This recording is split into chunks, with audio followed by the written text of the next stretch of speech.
गुरुवर के चरणों में बारंबार नमस्तु। गुरुवर, जो धार्मिक अनुष्ठान होते हैं, लोग बोली ले लेते हैं, जो धर्म के अंदर पैसे लगाने के लिए कह देते हैं और फिर वो देते नहीं है, तो गुरुवर उनके जीवन में क्या होगा गुरुवर? वो लोग अपने दारिद्र्य को आमंत्रित करते हैं। वे नहीं समझते कि ऐसा करके कितना तीव्र अंतराय कर्म का बंद हो रहा है। कहीं भी जान बोलो तो आप तय समय पर वो राशि चुकाओ। हमने शास्त्रों में इसके बारे में बहुत बोला, पढ़ा है। शास्त्रीय संदर्भ में आप लोगों को कई बार बताता रहा हूं, लेकिन एक दो अनुभव की बात आप लोगों से कहना चाहता हूं। एक बार एक सज्जन आए, एक अच्छे घराने के व्यक्ति थे। बोले, महाराज जी, पिछले 5 सालों से लगातार जो काम कर रहे उसमें केवल नुकसान नुकसान नुकसान हो रहा है।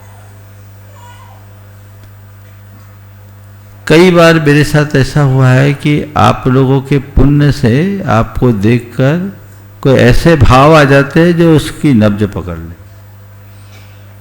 मैंने एकदम सहज भाव से उससे पूछा कि भैया ये बताओ, तुम्हारे द्वारा ओम ओम ओम, ये बताओ कि तुम्हारे द्वारा कहीं कोई दान राशि घोषित की गई और तुमने नहीं दिया, ऐसा तो नहीं हो रहा है। एक मन में भाव आया, उसे याद किया और बोला, हाँ महाराज जी, मैंने एक जगह ये राशि दी थी, अब बाद में लोगों ने हमसे बोल दिया कि वहाँ सही उपयोग नहीं, वहाँ बहुत पैसा है, तो मैंने वो राशि नहीं दी। मैंने कहा, देख भाई, बाकी तो मुझे नहीं मालूम, पर मुझे लगता है कि तुम्हारे अंतराय का सबसे मूल कारण ये। मैंने पूछा कितनी राशि बोली थी, उसने राशि बताई। मैंने कहा, उस राशि को जिस दिन बोला उस दिन से आज तक का ब्याज जोड़ो और उस ब्याज के साथ राशि चुकाओ और एक शांति विधान करो, फिर मेरे पास आओ। उस आदमी ने मेरी बात का अनुकरण किया, ब्याज समेत राशि चुकाई, बल्कि उससे अधिक चुकाई, विधान किया, मेरे पास आया। हमने उन्हें कुछ और मार्गदर्शन दिया, आप सुनकर आश्चर्य करेंगे। जैसे रोका हुआ श्रोता होता है ना, वो फिर से फूट पड़ा और आज वापस फर्क हो रहा है। तो ये ऐसे अंतराय को आप अपने लिए उत्पन्न कर लेते हैं, आपको पता नहीं लगता। शास्त्रों में तो इसके विषय में इतना कहा गया है, लेकिन लोग हैं, सब संस्थाओं के साथ ऐसा होता है। बोल दिए और 10-10 साल तक खाता नहीं खोलते हैं। उनके भाग्य का खाता कब खुलेगा? वो ऐसा बिल्कुल नहीं समझ पाते कि वो आखिर अपने साथ क्या कर रहे हैं। ये बहुत बड़ा अनर्थ है।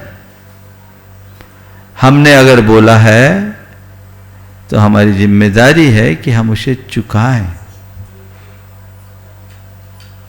उत्साहपूर्वक चुकाएं। कदाचित किसी परिस्थितिवश नहीं दे पाए तो भगवान से क्षमा याचना करे और मन में ऐसा भाव रखे कि ये मेरे ऊपर बहुत बड़ा कर्ज है। लोक में किसी से अगर हम कोई राशि लेते हैं और उसे नहीं देते, नहीं चुकाते, तो उसे अमानत में खयानत कहा जाता है, उसे अच्छा नहीं माना जाता।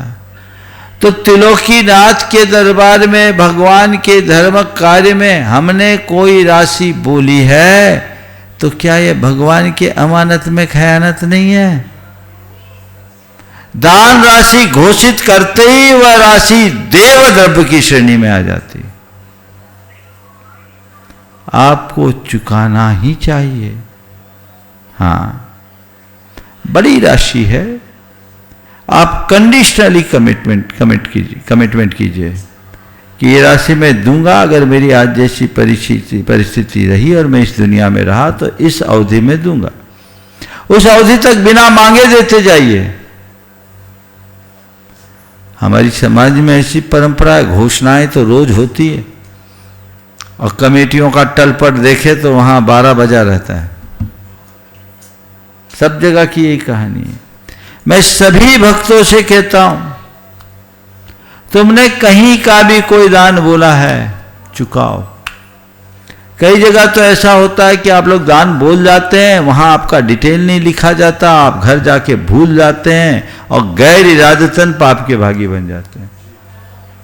आप ऐसा कीजिए, कहीं भी दान बोलिए तो तुरंत दे दीजिए, तुरंत नहीं दे पाओ तो अपने वहां के कार्यालय में जाकर अपना डिटेल लिखवाओ और डिटेल लिखा करके बोलो कि भैया हम घर जा रहे हैं, 2 दिन बाद हमें एक रिमाइंडर दे देना।